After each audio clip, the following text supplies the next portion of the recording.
உடல் முழுவதுமே ஒரு வலி இருந்துச்சுன்னா ரொம்ப சிம்பிளா நம்ம என்னென்ன ஃபாலோ பண்ணலாம். ஸோ மருத்துவ முறை அப்படின்னு நம்ம போறதுக்கு முன்னாடி இதெல்லாம் நம்ம ட்ரை பண்ணலாம். இல்லைங்க ஏற்கனவே இந்த மெடிசன்ஸ்லாம் நான் சாப்பிட்றேன். சித்த மருந்துமோ இல்ல வேற்று மருந்துகளோ நான் சாப்பிட்டுட்டு இருக்கிறேன்னா, அந்த மருந்துகளோடயே இதையும் நம்ம ஃபாலோ பண்ணா வலிகள் வந்து நமக்கு குறைய ஆரம்பிக்கும்.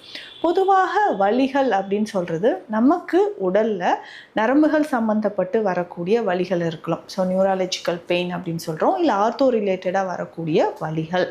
உள்ள நமக்கு ஏதாவது இன்ஃப்ளமேஷன் இருந்தால் அது நமக்கு பெயின் மூலயமா ரெஃபர்ட் பெயின் அப்படின்னு சொல்லுவாங்க.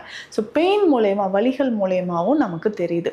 இந்த மாதிரி வலிகளுக்கான ஒரு மெடிசன் அப்படின்னு சொல்லலாம். அதுக்கப்புறம் ரொம்ப அசதியாக இருக்குது, சோர்வாக இருக்குது, அடிச்சு போட்ட மாதிரி இருக்குது, நைட்டு தூங்கினாலும் எனக்கு வந்து தூக்கம் காலையில் எழுந்திரிச்சோடனே சரியான ஒரு தூக்கம் இல்லாத மாதிரி ஒரு உணர்வு. இந்த மாதிரி பிரச்சனைகள் நிறைய பேருக்கு இருக்குது.